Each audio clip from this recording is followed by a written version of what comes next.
नमस्कार, आप सभी का विरासत एकेडमी में स्वागत है। हम आपको सीयूईटी पीजी के लिए हिंदी साहित्य पढ़ाने वाले हैं। तो कल हम लोग आदिकाल का कुछ सिद्ध सिद्ध साहित्य के कुछ कवि को देखे थे। जैसे सबसे सिद्ध साहित्य के सबसे पहले कवि कौन है? सरहप्पा। कल आपको बताया गया था सिद्ध साहित्य के सबसे पहले कवि जो है सरहप्पा, उनके बारे में बताया गया था। सरहप्पा की जो रचना है दोहा कोश, उनके बारे में बताया गया था। उसके बाद दोहा कोश में क्या क्या है, इनकी 32 ग्रंथ है। दोहा कोश का संपादन को किसने किया था, तो हमने कल सरहप्पा को देख लिया। सरहप्पा के बाद हम उसके बाद सबरप्पा को देखते हैं, जो कि सरहप्पा के शिष्य हैं। कौन है? सरहप्पा के शिष्य कौन है? सबरप्पा है। ये सब सिद्ध साहित्य के कवि हैं। सबरप्पा ये सरहप्पा के शिष्य हैं, और सबरप्पा के गुरु कौन है? सरहप्पा। तो कल हम सबरप्पा के बारे में भी देखें। इनका नाम सबरप्पा क्यों पड़ा था? तो सबरों की वेशभूषा में ये रहते थे, इसीलिए सबर एक जाति का नाम, तो इसीलिए इनका नाम सबरप्पा पड़ा था। तो कल हम इनके बारे में भी देखें। इनकी रचना का नाम है चर्या गीत, जो कि एक प्रकार का गीत है। अनुष्ठान में उस प्रकार का गीत गाया जाता है। तो कल हम इसके बारे में भी पढ़ लिए थे, सबरप्पा के बारे में। इसी के अंतर्गत हम आगे के कवि को देखेंगे। सिद्ध साहित्य के आपको पता है कि सिद्ध साहित्य के कितने कवि हैं? टोटल 84 कवि हैं। सिद्ध साहित्य के कितने कवि हैं? 84 कवि है। तो हमने कल दो कवि को देखा है, सरहप्पा और सबरप्पा। 84 को तो पढ़ना नहीं है उतना, जो जो पूछा जाता है आपके परीक्षा में उसको हम पढ़ेंगे। तो सरहप्पा को हमने पढ़ा, फिर उसके बाद हम पढ़े हैं सबरप्पा को, फिर इसके बाद हम लुइप्पा को देखते हैं। तो चलिए आइए लुइप्पा को पढ़ते हैं।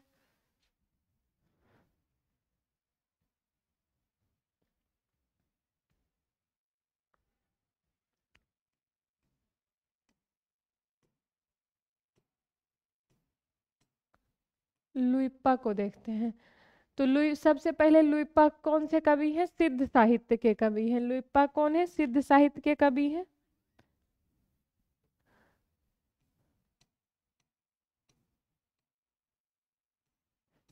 सिद्ध साहित्य के कवि हैं।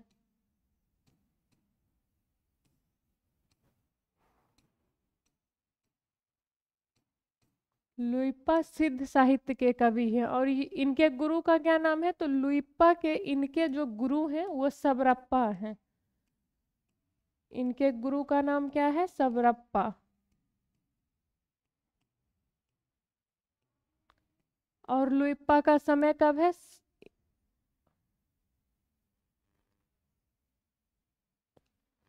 तो इसका समय 773 ईस्वी है। लुइप्पा का समय कब है? तो लुइप्पा का समय 773 ईस्वी माना जाता है। इनकी रचनाओं में, लुइप्पा की रचनाओं में रहस्यवादी स्वर दिखता है।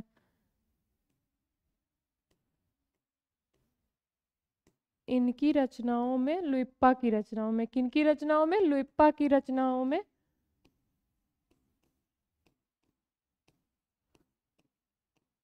इनकी रचनाओं में रहस्यवादी स्वर दिखता है।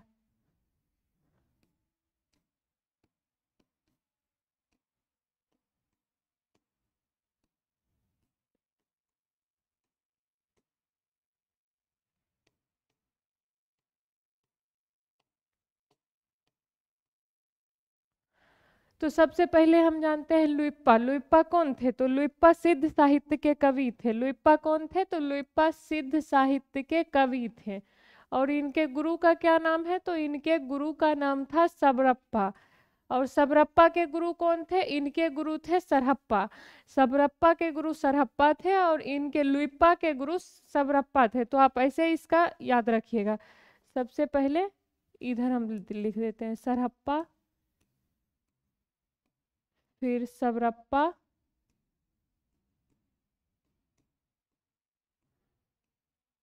फिर लुइप्पा। इन तीनों को आप रिलेट करिएगा। सबरप्पा के गुरु सरहप्पा और लुइप्पा के गुरु थे सबरप्पा। लुइप्पा के गुरु कौन थे? सबरप्पा। और इनका समय कब था? तो इनका समय 773 ईस्वी में था। लुइप्पा का समय कब था? 773 ईस्वी। इनकी जो रचना है, लुइप्पा की जो रचना है, उनमें रहस्यवादी स्वर दिखता है। लुइप्पा की रचना में क्या दिखता है? रहस्यवादी, मतलब रहस्य। रहस्यवादी क्या होता है? जिसमें रहस्य कुछ खोजना, ऐसा रहस्य टाइप से रहता है, तो उसको हम रहस्यवादी कहते हैं। तो इनकी रचनाओं में हमें रहस्यवादी स्वर देखने के लिए मिलता है। तो लुइप्पा के बारे में हम इतना देखें, और लुइप्पा के बारे में एक और देख लेते हैं, एक और लाइन।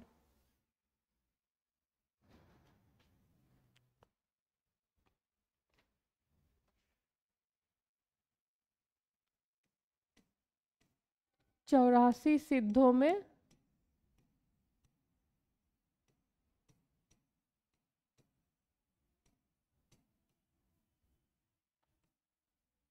इन 84 सिद्धों में लुइप्पा का स्थान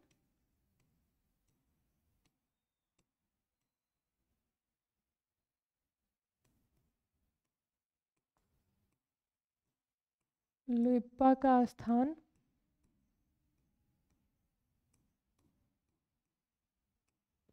स्थान प्रथम तथा सबसे ऊंचा माना जाता है।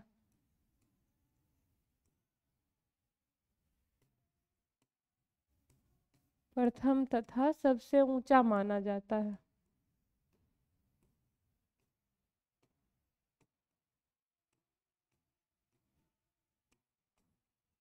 ऊंचा माना जाता है। तो लुइप्पा के बारे में हम क्या देखते हैं? जो 84 जो सिद्धों की संख्या जो 84 है, उसमें लुइप्पा का स्थान प्रथम तथा सबसे ऊंचा माना जाता है। लेकिन सिद्ध साहित्य के सबसे प्रथम कवि कौन है? तो सिद्ध साहित्य के प्रथम कवि हैं सरहप्पा। लेकिन इनको कहा जाता है जो लुइप्पा का स्थान प्रथम प्रथम तथा सबसे ऊंचा माना जाता है। यानी कि इनका स्थान जो सिद्ध साहित्य में माना जाता है, वो प्रथम तथा सबसे ऊंचा माना जाता है। किनका स्थान? लुइप्पा का स्थान।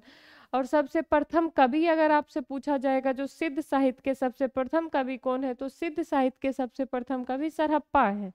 और इनका जो सिद्ध साहित्य में सबसे प्रथम तथा ऊंचा कवि किसे माना जाता है? तो लुइप्पा को माना जाता है। और इनका लुइप्पा का समय हम कब देखते हैं? 773 ईस्वी समय देखते हैं। तो हम लुइप्पा को देखें, उसके बाद हम देखते हैं इनके गुरु का नाम है सबरप्पा, और सबरप्पा के गुरु का नाम सरहप्पा है। तो इनको हम देख लिए, उसके बाद इनके अगले कवि को देखते हैं।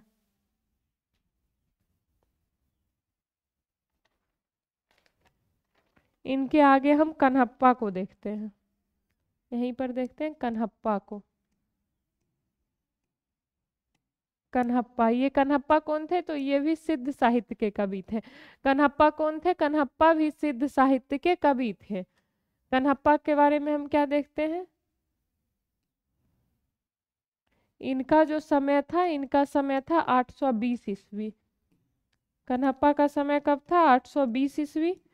और इनके जो गुरु थे वो जलधरप्पा। इनके गुरु का नाम क्या था?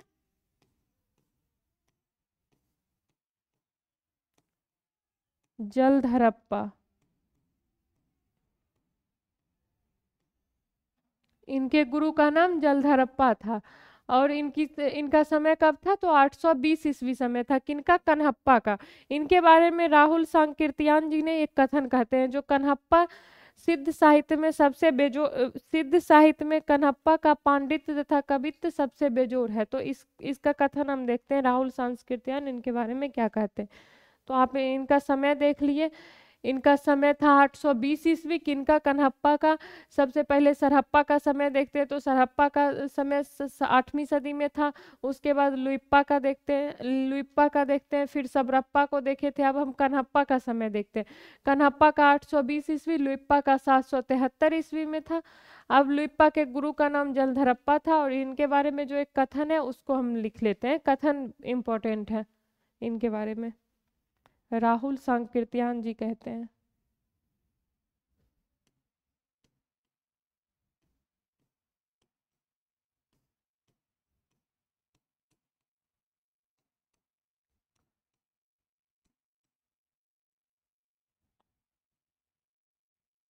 क्या कहते हैं राहुल सांकृत्यायन जी? जो कन्हप्पा पांडित्य और कवित्व में बेजोड़ थे।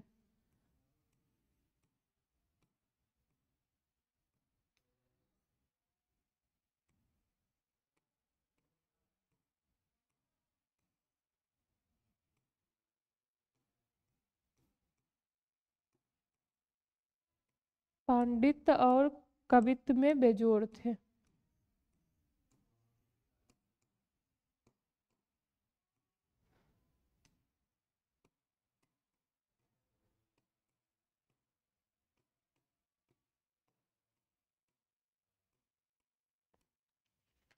कन्हप्पा के बारे में क्या कहते हैं राहुल सांस्कृत्यायन जी? जो कन्हप्पा पांडित्य और कन्हप्पा की रचना पांडित्य और कवित्व में कन्हप्पा दोनों में बेजोड़ थे। यानी कि पांडित्य मतलब इनकी रचनाओं में चमत्कार, इनका कवित्व मतलब ये कवि जिस प्रकार के थे वो दोनों में ये बेजोड़ बेजोड़ यानी कि अच्छे थे। दोनों में कविता और पांडित्य यानी कि इनकी रचनाओं में बहुत चमत्कारिक रचना ये सब कहते हैं राहुल सांकृत्यायन जी इनके बारे में। और इससे पहले जो हम देखे थे सरहप्पा के बारे में क्या कहते हैं? तो सरहप्पा के बारे में जो कहे थे बच्चन सिंह कहे थे, जो आक्रोश की भाषा का पहला प्रयोग सरहप्पा में ही दिखाई पड़ता है, वो कथन था बच्चन सिंह का। और कन्हप्पा के बारे में कहते हैं कन्हप्पा पांडित्य और कवित्व में बेजोड़ थे, ये राहुल सांकृत्यायन जी कहते हैं। तो हम कन्हप्पा को भी देख लिए, सबसे पहले हम सरहप्पा को देखते हैं। तो सरहप्पा का समय कब था? सरहप्पा के बाद हम देखते हैं सबरप्पा को देखते हैं। सबरप्पा सरहप्पा के शिष्य थे। उसके बाद हम देखते हैं लुइप्पा को भी देखे। लुइप्पा के जो गुरु थे वो सबरप्पा थे। उसके बाद कन्हप्पा को देख लिए। कन्हप्पा के गुरु का क्या नाम था? जलधरप्पा था। जलधरप्पा कन्हप्पा के गुरु का नाम था। इनका समय 633 ईस्वी माना जाता था सरहप्पा का, जिसको 7वीं सदी कहते हैं। उसके बाद सबरप्पा का 780 ईस्वी माना जाता था, जिसको 8वीं सदी में हम रखते हैं। फिर लुइप्पा का 773 ईस्वी, उसको भी हम 8वीं सदी में मानते हैं। फिर उसके बाद लुइप्पा के बाद हम देखते हैं कन्हप्पा जो 820 ईस्वी, जिसको हम 9वीं सदी में रखते हैं। तो आपने समय इसका देख ही लिया कन्हप्पा का। और इसके बारे में जो राहुल सांकृत्यायन जी कहते हैं जो कन्हप्पा पांडित्य और कवित्व में बेजोड़ थे, ये इनका कथन है। इसके बाद हम अगले कवि को देखते हैं। कन्हप्पा के बाद डोम्भिप्पा को देखते हैं। कौन थे इसके बाद? डोम्भिप्पा।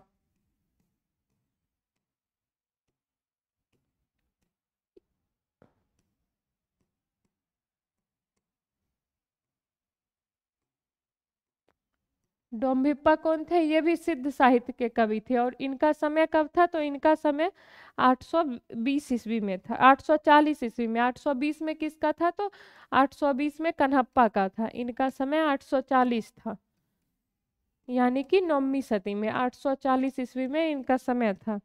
और इनके गुरु का नाम था विरुप्पा। इनके गुरु का क्या नाम था? विरुप्पा।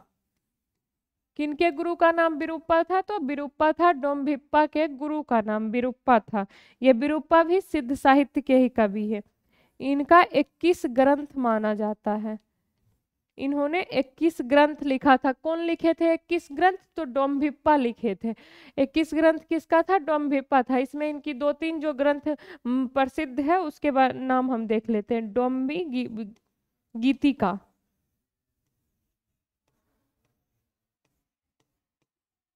डोम्बी गीतिका। उसके बाद योगचर्या।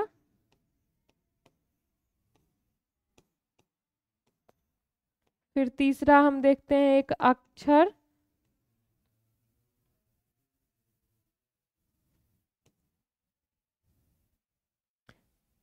यहाँ आगे देख लेते हैं इनकी। योगचर्या के बाद अक्षर,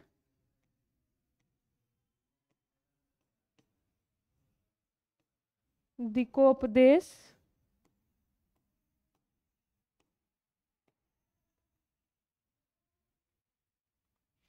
दिकोपदेश आदि।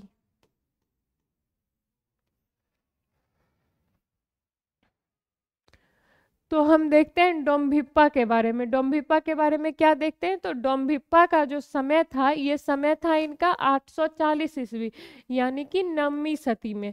इनका समय कब था? 9वीं सदी में। किनका समय था 9वीं सदी में? डोम्भिप्पा का था। आपको सबका समय ध्यान रखना है, क्योंकि क्रम से कवि का लगाने आपको दिया जाएगा। जो सिद्ध साहित्य में सबसे पहले कौन आते हैं?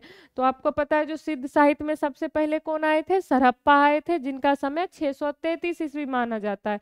उसके बाद कौन आए थे? सबरप्पा आए थे, जिनका समय कब माना जाता है? सबरप्पा का माना जाता है 720 में माना जाता है। सबरप्पा 780 ईस्वी में माना जाता है। उसके बाद कौन आते हैं? लुइप्पा आते हैं। लुइप्पा का 773 में माना जाता है। लुइप्पा पहले आएंगे, उसके बाद सबरप्पा आएंगे। यानी कि सरहप्पा, सरहप्पा के बाद लुइप्पा आएंगे, फिर आएंगे सबरप्पा, और उसके बाद डोम्भिप्पा, डोम्भिप्पा आएंगे। डोम्भिप्पा कन्हप्पा आएंगे 820 ईस्वी, फिर इनका समय डोम्भिप्पा का 840 ईस्वी आएगा।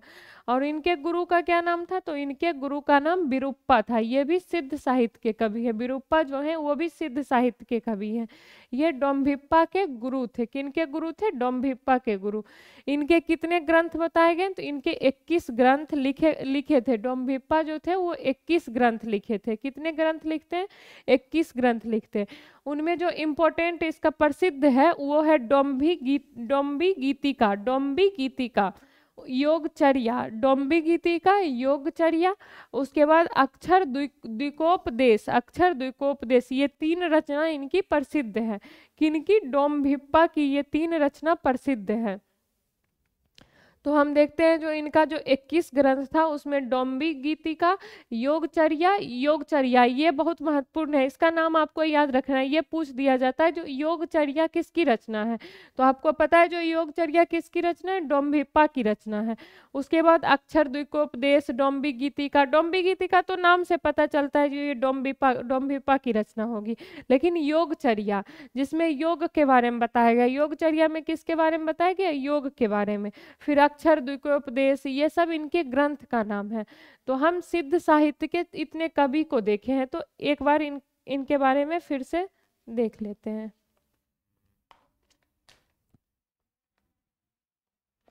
सबसे पहले तो क्रम में सबसे पहले कौन आएंगे? सरहप्पा आएंगे। उसके बाद आएंगे लुइप्पा, फिर आएंगे सबरप्पा,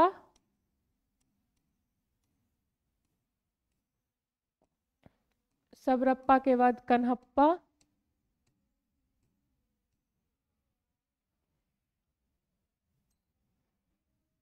इधर से हम देखते हैं सरहप्पा, लुइप्पा, सबरप्पा,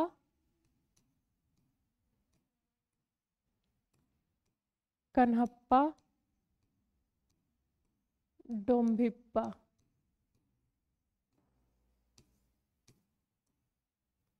ये 5 कवि के बारे में हम सिद्ध साहित्य में देखते हैं। तो इनका समय कब कब था? सबसे पहले तो सरहप्पा का समय था 633 ईस्वी, यानी कि 7वीं सदी में था। और लुइप्पा का कब था? 773 ईस्वी। और सबरप्पा का समय था 780 ईस्वी में। उसके बाद कन्हप्पा का जो समय था 820 में था, 820 ईस्वी। और डोम्भिप्पा का 840 ईस्वी। ये क्रम से जब आपको कवि का नाम दिया जाएगा क्रम से लगाने के लिए, तो उसके लिए ये आपको जानना है क्रम से लगाने में। सरहप्पा, सरहप्पा का 633 ईस्वी, फिर उसके बाद 633 यानी कि 7वीं सदी में, फिर 773 लुइप्पा का 773 यानी कि 8वीं सदी में। उसके बाद सबरप्पा भी 8वीं सदी में है, 780 में इनका हुआ है। फिर इनका कन्हप्पा का 820 में यानी कि 9वीं सदी में। फिर इनका डोम्भिप्पा का कब हुआ? 840 ईस्वी में। तो इनमें इनके गुरु कौन थे?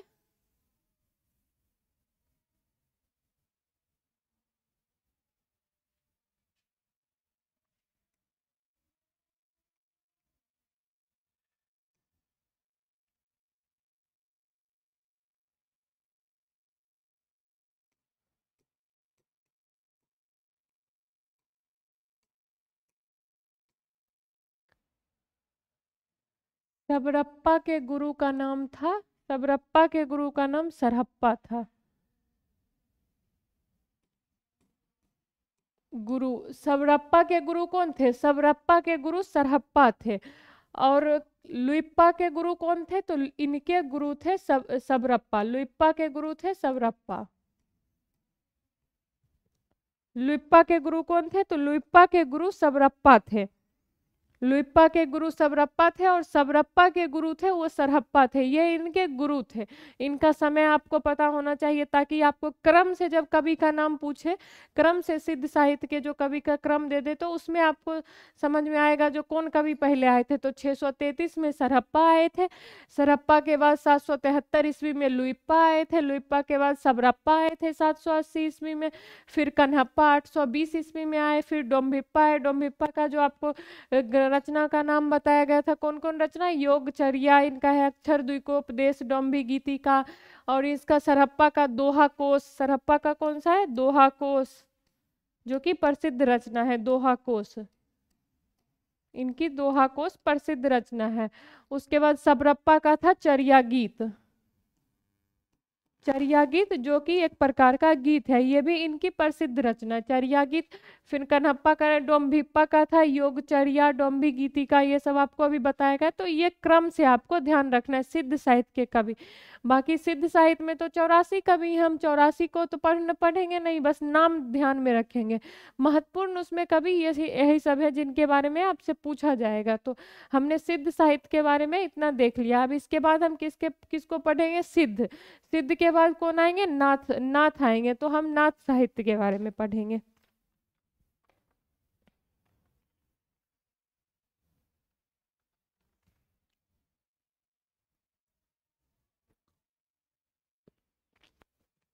सबसे पहले हम देखते हैं नाथ साहित्य की संख्या।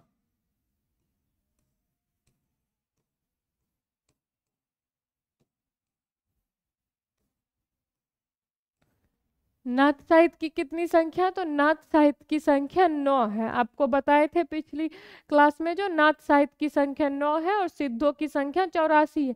ये संख्या आपसे परीक्षा में पूछा जाएगा तो संख्या को आप ध्यान में रखिएगा। सिद्ध साहित्य की संख्या कितनी है? 84 है। और नाथ साहित्य की संख्या 9 है। इसकी संख्या कितनी है? 9।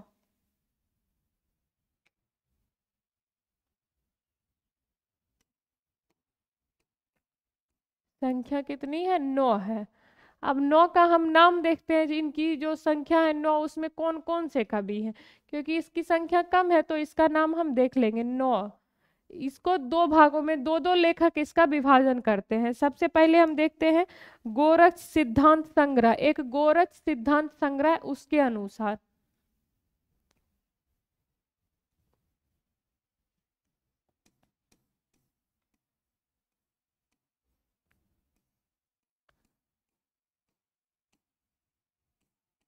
सिद्धांत संग्रह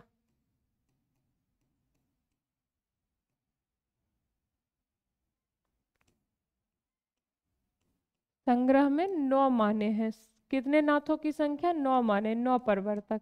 तो हम इनका नाम देखते हैं। इनका नाम देखेंगे। उसके बाद डॉक्टर राम कुमार वर्मा भी 9 भागों में कहते हैं। डॉक्टर राम कुमार वर्मा।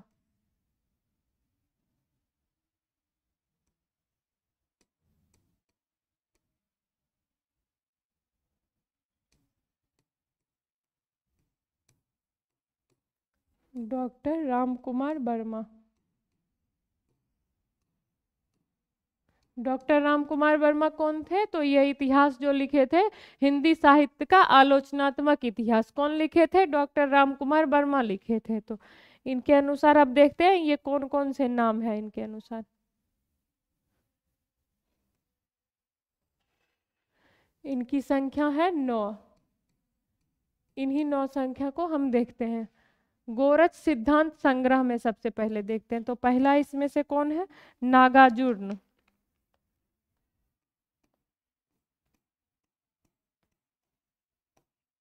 नागार्जुन। दूसरा जरभरत।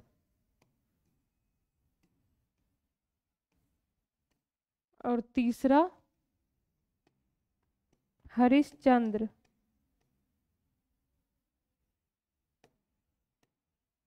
तीसरा कौन है? हरिश्चंद्र।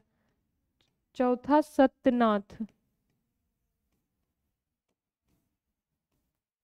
चौथा है सत्यनाथ, पांचवा भीमनाथ,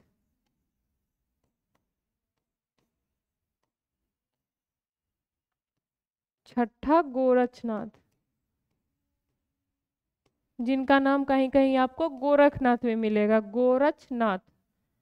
सातवां चरपट, यानी कि इनको हम चरपट भी कहते हैं, चरपटनाथ भी कहते हैं। आठवां है जलंधर, जलंधर के नाम से ही एक जलंधर शहर का नाम पड़ा था, जलंधर। और नम्मा क्या है, तो नम्मा मल्ल्याजुर्न,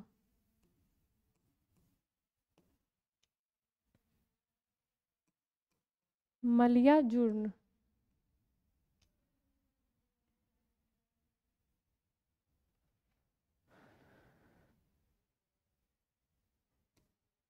नागार्जुन, जरभरत,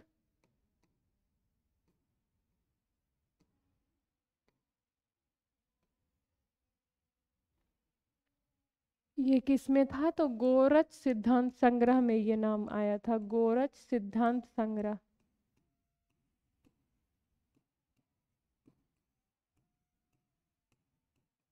संग्रह में नाथों की 9 संख्या ये बताई गई थी। तो इसमें हम देख लिए जरभरत, जलंधर, इसका नम्मा मल्ल्याजुर्न, नम्मा कौन थे, मल्ल्याजुर्न। ये 9 नाम किनके अनुसार है, तो ये गोरच सिद्धांत संग्रह में ये 9 नाम आया है। इन्हीं को ज्यादा महत्वपूर्ण, नाथों की संख्या में इनको ज्यादा महत्वपूर्ण माना जाता है। अब डॉक्टर रामकुमार वर्मा के अंदर, वर्मा के अनुसार हम इनका वर्गीकरण देख लेते हैं। तो पहला इनमें था आदिनाथ,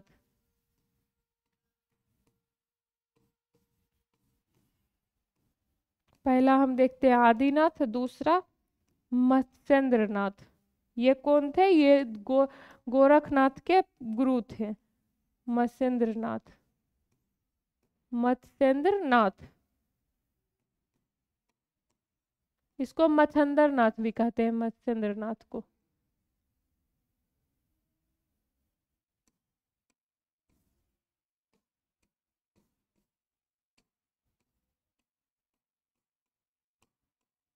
मत्स्येंद्रनाथ, इसको हम मच्छंदरनाथ भी कहते हैं, और ये गोरखनाथ के गुरु थे।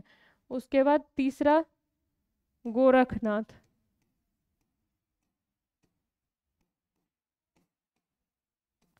आपको नाथ संप्रदाय में इन सब का नाम दिखता होगा, गोरखनाथ, मत्स्येंद्रनाथ। फिर हम चौथा किसको देखते हैं, गहिनी नाथ,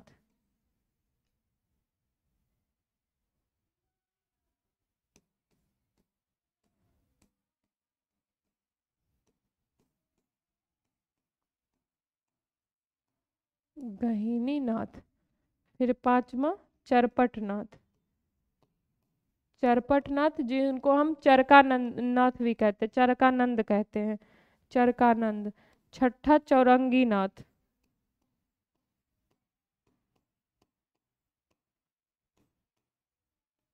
चौरंगी नाथ। सातवां ज्वालेंद्र नाथ,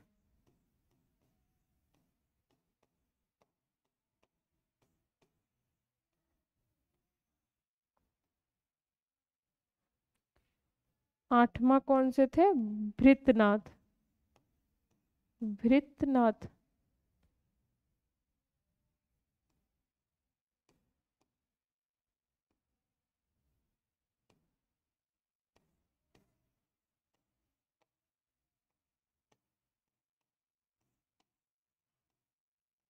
भृतनाथ। और नम्मा गोपी चंद नाथ,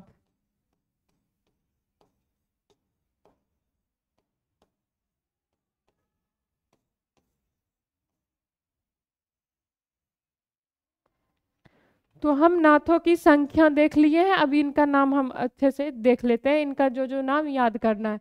इस नाथों की कितनी संख्या है, तो सबसे पहले इनकी संख्या 9 है। इनकी संख्या 9 है, तो नाथों की संख्या 9 है।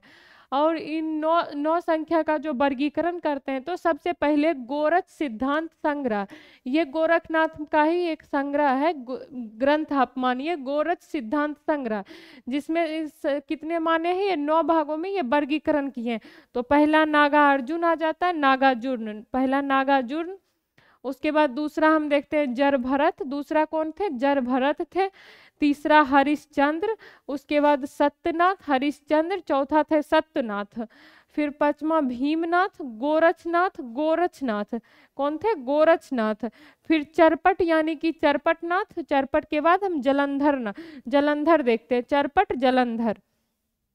तो नागार्जुन, चरपट, जलंधर, गोरखनाथ, सत्यनाथ। उसके बाद नम्मा कौन थे? मलयाजुर्न, नम्मा कौन थे? मलयाजुर्न थे। तो ये जो वर्गीकरण किए थे, ये गोरख सिद्धांत संग्रह में ये 9 भागों में जो वर्गीकरण हुआ था, तो ये नाम दिए थे 9 नाथों का जो नाम दिए थे।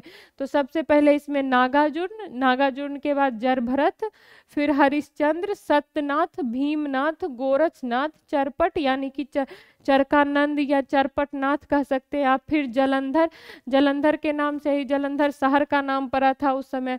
फिर मलयाजुर्न, ये सब नाथों का नाम है। नौ नाथ संप्रदाय के जो नौ थे उनका ये नाम है। फिर हम देखते हैं डॉक्टर राम कुमार वर्मा के अनुसार, किन के अनुसार? डॉक्टर राम कुमार वर्मा के अनुसार देखते हैं।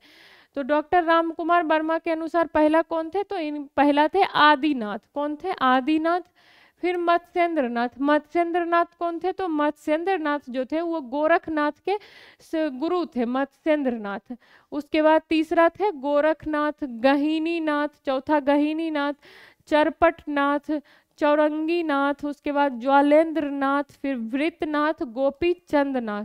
इसमें सबसे ज्यादा है महत्वपूर्ण मत्स्येंद्रनाथ और गोरखनाथ, ये दोनों गुरु शिष्य थे।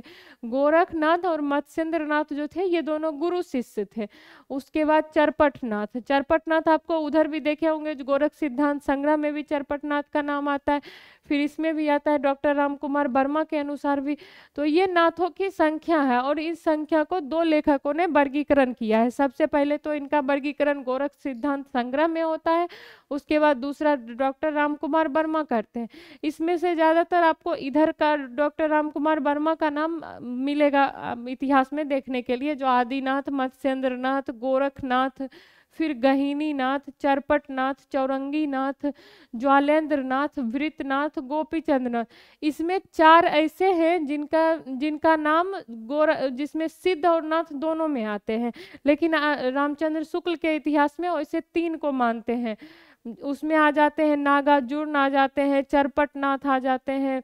इन सभी का नाम नाथ और सिद्ध दोनों संप्रदाय में देखने के लिए मिलता है। 4 ऐसे हैं जिनका मिलता है, लेकिन रामचंद्र शुक्ल 3 मानते हैं जिनका नाम दोनों में देखने के लिए मिलता है। तो आप नाथों की संख्या को देख लिए, नाथ की संख्या कितनी है? तो नाथ की संख्या 9 है। अब हम नाथ संप्रदाय के बारे में आगे देखते हैं, इसमें और क्या क्या। नाथ संप्रदाय के प्रवर्तक कौन थे? नाथ संप्रदाय के प्रवर्तक गोरखनाथ थे।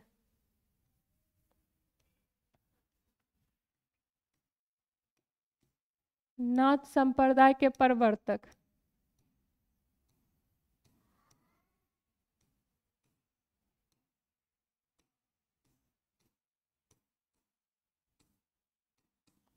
इसके प्रवर्तक कौन थे? गोरखनाथ।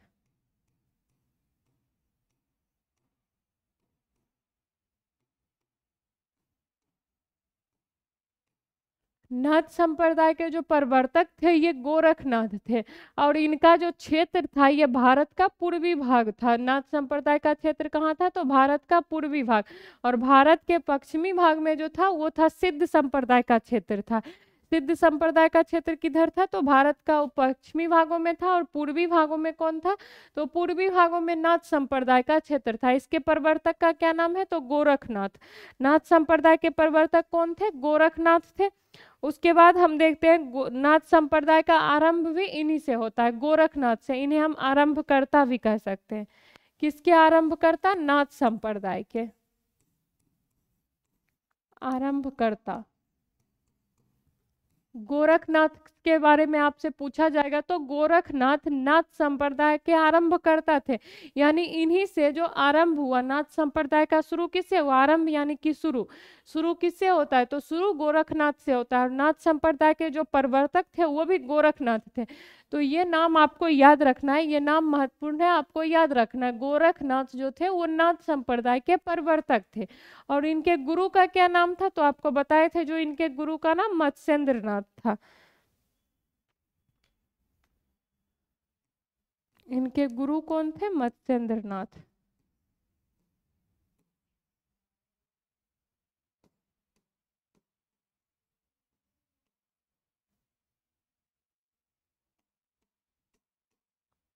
मत्स्येंद्रनाथ। इनको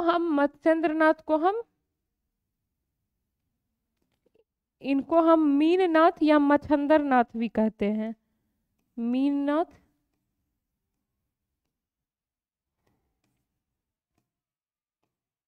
मच्छंदरनाथ।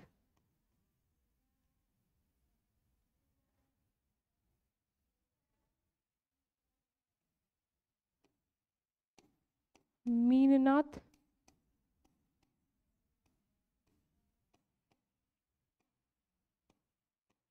मच्छंदरनाथ। मीननाथ या मच्छंदरनाथ किसको कहते हैं? तो ये नाम भी इन्हीं का है, मीननाथ या मच्छंदरनाथ। हम किसे कहेंगे? तो मीननाथ इन्हीं का नाम है, मत्स्येंद्रनाथ का नाम है मीननाथ या मच्छंदरनाथ। क्या है? मीननाथ या मच्छंद्रनाथ, ये इन्हीं को कहा जाता है। मत्स्येंद्रनाथ को, ये किसके गुरु थे? तो ये गोरखनाथ के गुरु थे। किसके गुरु थे? गोरखनाथ के गुरु। गोरखनाथ के गुरु का क्या नाम था? मत्स्येंद्रनाथ। और मत्स्येंद्रनाथ को ही मीननाथ और मच्छंदरनाथ कहा जाता है। क्या कहा जाता है? मीननाथ और मच्छंदरनाथ। अब इसका हम समय देख लेते हैं। नाथ संप्रदाय का समय कौन से विद्वान कब मानते हैं? तो हम समय देखेंगे। सब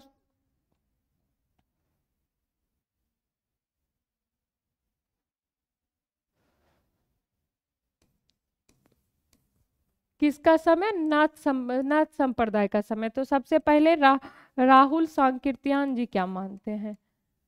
राहुल सांकृत्यायन जी, ये आप समझ जाइएगा। राहुल सांकृत्यायन जी ये कब मानते हैं? उसके बाद हजारी प्रसाद द्विवेदी। सभी इतिहासकार इनका समय कब मानते हैं? हजारी प्रसाद द्विवेदी। उसके बाद तीसरा हो जाएंगे पीताम्बर दत्त ब्रखवाल। पीताम्बर दत्त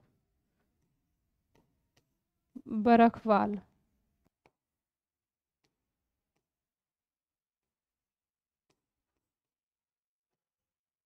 फिर चौथा रामचंद्र शुक्ल। आचार्य रामचंद्र शुक्ल और रामकुमार वर्मा के अनुसार।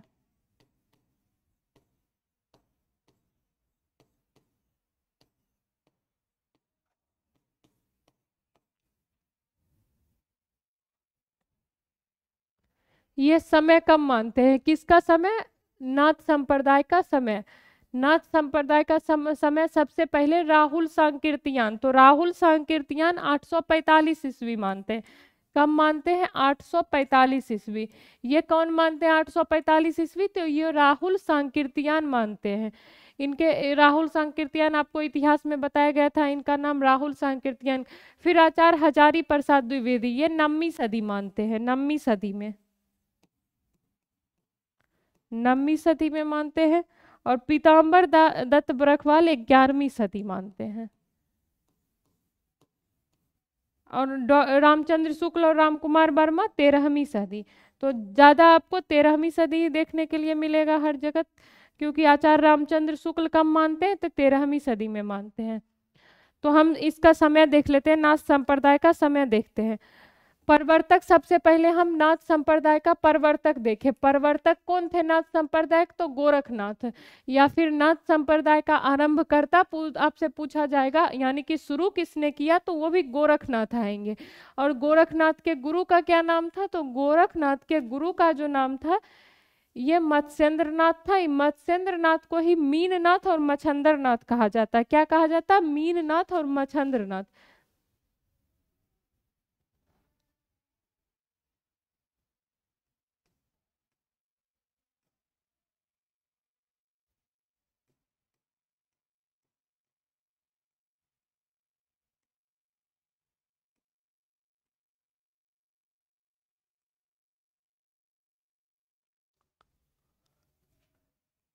ये गोरखनाथ का समय है। ये किसका समय है? गोरखनाथ का समय।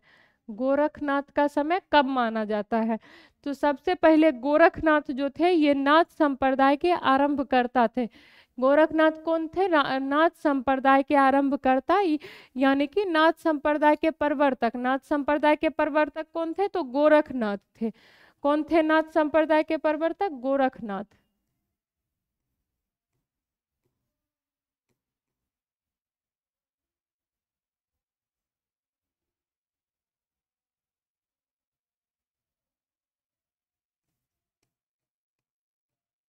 गोरखनाथ, गोरखनाथ जो थे ये नाथ संप्रदाय के प्रवर्तक थे। प्रवर्तक यानी कि आरंभकर्ता। नाथ संप्रदाय, ये गोरखनाथ के गुरु का क्या नाम था? तो सबसे पहले हम देखें जो गोरखनाथ के गुरु का जो नाम था, इनके जो गुरु थे, इनके गुरु का नाम मत्स्येंद्रनाथ यानी कि मच्छंद्रनाथ या फिर मीननाथ, इन्हीं को कहा जाता है। इनके गुरु का नाम था। और इनका समय, तो इनका समय जो राहुल सांकीर्तियान जी मानते हैं वो 845 ईस्वी मानते हैं। 845 ईस्वी में कौन मानते हैं? राहुल सांकीर्तियान। 845 ईस्वी में कौन मानते हैं इनका समय? तो राहुल सांकीर्तियान मानते हैं। और जो ये आचार्य हजारी प्रसाद द्विवेदी है ये 9वीं सदी में मानते हैं। आचार्य हजारी प्रसाद द्विवेदी कब इसका समय मानते हैं? तो 9वीं सदी में। किसका समय? गोरखनाथ का समय। गोरखनाथ जो कि नाथ संप्रदाय के प्रवर्तक है, उनका समय ये कब मानते हैं? आपसे परीक्षा में पूछा जाएगा जो गोरखनाथ किस सदी के कवि थे? 9वीं सदी। या फिर आचार्य हजारी प्रसाद द्विवेदी गोरखनाथ को किस समय का कवि मानते, किस सदी के कवि मानते हैं? आचार्य रामचंद्र शुक्ल किस सदी के कवि मानते हैं? तो आचार्य हजारी प्रसाद द्विवेदी जो है ये 9वीं सदी के कवि मानते हैं। किसको? गोरखनाथ को मानते हैं। फिर हम देखते हैं पीताम्बर दत्त बरकवाल। ये पीताम्बर दत्त बरकवाल कौन थे? तो सबसे पहले हिंदी में प्रथम शोध जो किए थे वो पीताम्बर दत्त बरकवाल किए थे। वो कहाँ से किए थे? काशी हिंदू विश्वविद्यालय से किए थे। इनके निर्देशक जो थे ये श्याम सुंदर दास थे। और ये 1921 में सबसे पहले हिंदी में शोध किए थे, वो यही थे, पीताम्बर दत्त बरकवाल। और वो शोध हुआ था काशी हिंदू विश्वविद्यालय में। ये कब मानते हैं नाथ गोरखनाथ का समय? तो ये 11वीं सदी में मानते हैं। कब मानते हैं? 11वीं सदी में। किसका समय मानते हैं? गोरखनाथ का समय। उसके बाद आचार्य रामचंद्र शुक्ल। यहाँ पे आप लोग आचार्य ध्यान रखिएगा, किसी किन्हीं के भी नाम से पहले आचार्य, जैसे कि इतिहासकार है आचार्य रामचंद्र शुक्ल, आचार्य हजारी प्रसाद द्विवेदी, आचार्य हजारी प्रसाद द्विवेदी। तो ये जो आचार्य रामचंद्र शुक्ल है, आचार्य रामचंद्र शुक्ल और राम कुमार वर्मा, ये दोनों 13वीं सदी में मानते हैं। और ये बहुत VVI है जो आपको याद रखना है, जो आचार्य रामचंद्र शुक्ल कब मानते हैं समय? तो आचार्य रामचंद्र शुक्ल 13वीं सदी में इसका समय मानते हैं। कब मानते हैं? 13वीं सदी में। तो आप सबसे पहले नाथ संप्रदाय के प्रवर्तक को देखते हैं, तो इसके प्रवर्तक थे गोरखनाथ। और गोरखनाथ ही इसका नाथ संप्रदाय की शुरुआत करते हैं। उसके बाद इनके गुरु के बारे में आप देखें, इनके गुरु का नाम मत्स्येंद्रनाथ था, जिसको मीननाथ और मच्छंद्रनाथ भी कहा जाता है। उसके बाद हम समय देखते हैं, यानी कि गोरखनाथ का समय कौन कब मानते हैं? तो सबसे पहले राहुल सांकीर्तियान जी कब मानते हैं? 845 ईस्वी। आचार्य हजारी प्रसाद द्विवेदी कब मानते हैं? 9वीं सदी में मानते हैं। उसके बाद पीताम्बर दत्त बरकवाल जो थे वो 11वीं सदी मानते हैं। आचार्य रामचंद्र शुक्ल और डॉक्टर राम कुमार वर्मा 13वीं सदी में इनका समय मानते हैं, गोरखनाथ का समय मानते हैं। तो हम इतना देख लिए, गोरखनाथ के बारे में देख लिए जो कि नाथ संप्रदाय के प्रवर्तक थे। अब हम सिद्ध साहित्य के नाम 84 नाम देख लेते हैं, फिर नाथ साहित्य के बारे में आगे आपको बताते हैं, इनके कवि के बारे में। तो हम गोरखनाथ के बारे में देख लिए हैं। अभी सिद्ध के 84 नाम आप लोग कल देख के आए होंगे। सिद्ध की जो 84 कवि हैं, कवियों की संख्या 84 है, उसका नाम आप लोग देख लिए होंगे। नहीं तो उसका नाम आगे बताया जाएगा, उसका नाम एक बार आपको बता दिया जाएगा, पूरे 84 कवि के नाम। और फिर नाथों के बारे में भी, नाथों की संख्या जो 9 है, उनके कवि को तो हम देख लिए कौन कौन कवि माने जाते हैं। इसमें 4 ऐसे कवि हैं जो सिद्ध और नाथ जो दोनों में आते हैं। ये जो इसमें है गोरखनाथ, गोरखनाथ, चरपटनाथ, गोरखनाथ, चरपटनाथ, उसके बाद नागार्जुन और जलंधर।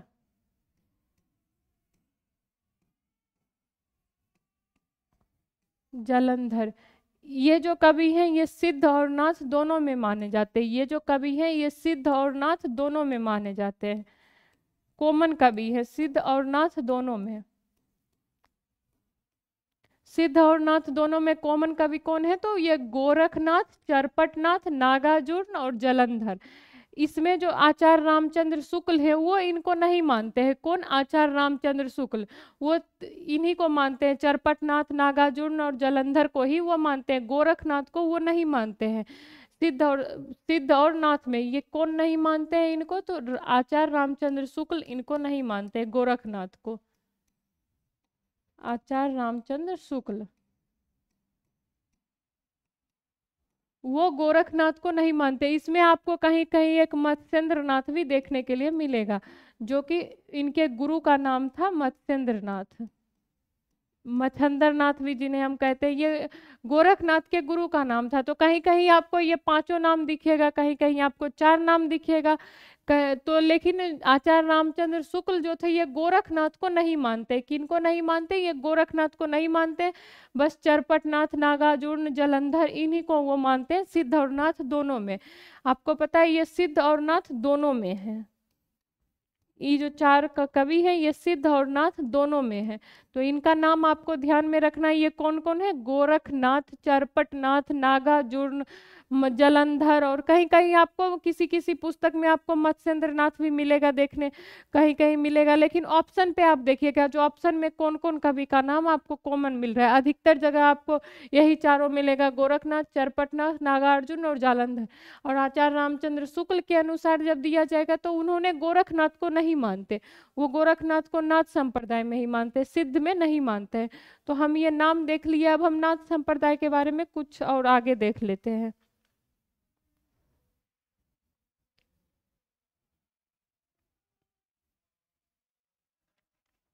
नाथ संप्रदाय की भाषा, नाथ संप्रदाय की सबसे पहले भाषा देख लेते हैं। इनकी भाषा क्या थी? सुधक्री भाषा थी, सुधक्री।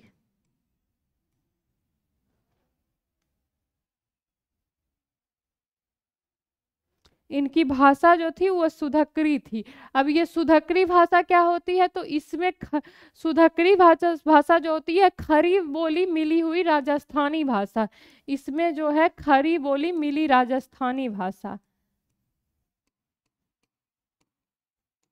खरी बोली मिली राजस्थानी भाषा, लिए हुए राजस्थानी भाषा।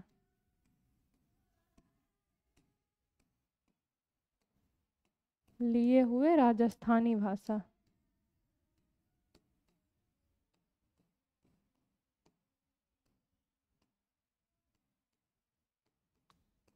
सुधक्री भाषा किसे कहते हैं? तो सुधक्री भाषा जो मिली मिली जुली भाषा है, जिसमें खरी बोली भी आ जाते हैं और राजस्थानी भी आ जाते हैं। तो ये जो है सुधक्री, सुधक्री का अर्थ होता है खरी बोली लिए हुए राजस्थानी भाषा। आपको पता है जो आप आगे पढ़िएगा निर्गुण निर्गुण भक्ति धारा में, तो उसमें भी आप देखिएगा कबीर जो है वो सुधक्री भाषा का प्रयोग करते हैं। यानी कि उनमें भी आपको मिली जुली भाषा का प्रयोग दिखेगा।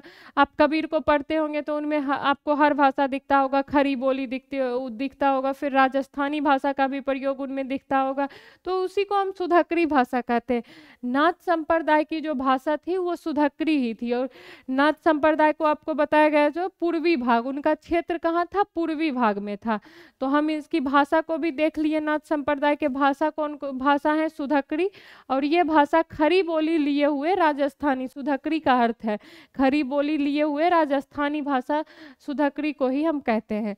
तो हम इसकी भाषा को देख लिए, इसके भाषा कौन कौन है। आगे हम नाथ साहित्य के बारे में और आगे पढ़ेंगे। नाथ साहित्य में कवि के बारे में पढ़ेंगे, कुछ कवि इतिहासकार के कथन पढ़ेंगे, जो आचार्य हजारी प्रसाद द्विवेदी क्या कहते हैं नाथ संप्रदाय के बारे में, रामचंद्र शुक्ल क्या कहते हैं, मिश्र बंधु क्या कहते हैं। कुछ कुछ कथन ऐसा है जो हम नाथ संप्रदाय के बारे में आगे देखेंगे।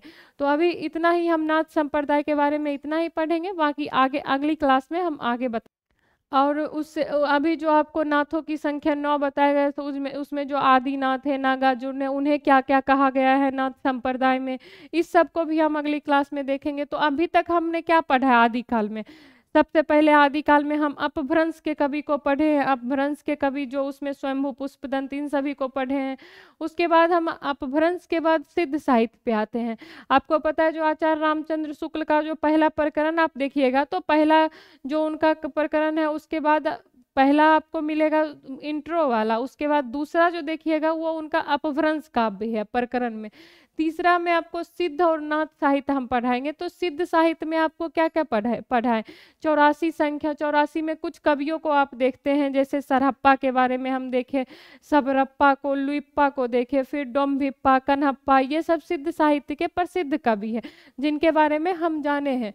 सिद्ध साहित्य के प्रसिद्ध कवि का हम जो कवि क्रम पूछ देता है, तो उनका समय हमको ध्यान में रखना है, कौन से कवि का समय कब है, उनकी महत्वपूर्ण रचना को मुझे ध्यान में रखना है। रचना भी पूछ दिया जाता है, जैसे सरहप्पा का दोहा कोश, वो प्रसिद्ध रचना है। फिर आप डोम्भिप्पा का देख लीजिएगा, योगचर्या, ये सब भी प्रसिद्ध है। तो हम सिद्ध साहित्य में कुछ प्रसिद्ध कवि को देखे हैं। उसके बाद हम नाथ साहित्य को शुरू किए। तो नाथ साहित्य में जो है, सबसे पहले हम नाथ साहित्य के प्रवर्तक कौन थे? तो नाथ साहित्य के जो प्रवर्तक थे, वो नाथ साहित्य के प्रवर्तक गोरखनाथ कहलाते हैं। गोरखनाथ का समय देखते हैं, उनके समय में बहुत मतभेद है, कोई कभी कुछ उनका समय मानते हैं, कोई कभी कुछ मानते हैं। तो हम समय में देखते हैं, जो सबसे पहले राहुल सांकृत्यायन जी, वो उनका समय 845 ईस्वी मानते हैं। लेकिन अगर आपको सिर्फ समय पूछा जाएगा, जो गोरखनाथ का समय किसी इतिहासकार या विद्वान के अनुसार नहीं पूछा जाएगा, तो आप 13वीं सदी लगाइएगा, क्योंकि आचार्य रामचंद्र शुक्ल और डॉक्टर राम कुमार वर्मा गोरखनाथ का समय 13वीं सदी मानते हैं। कब मानते हैं? 13वीं सदी में मानते हैं। उसके बाद राहुल सांकृत्यायन जो मानते हैं, वो 845 ईस्वी मानते हैं। अगर आपको विद्वान के अनुसार पूछा जाएगा, जैसे आचार्य हजारी प्रसाद द्विवेदी के अनुसार गोरखनाथ का समय क्या है, तो 9वीं सदी है उनके अनुसार। अगर आपको किसी विद्वान का नाम नहीं दे के ऐसे ही गोरखनाथ का समय पूछा जाएगा, तो उसमें 13वीं सदी आप लिखिएगा।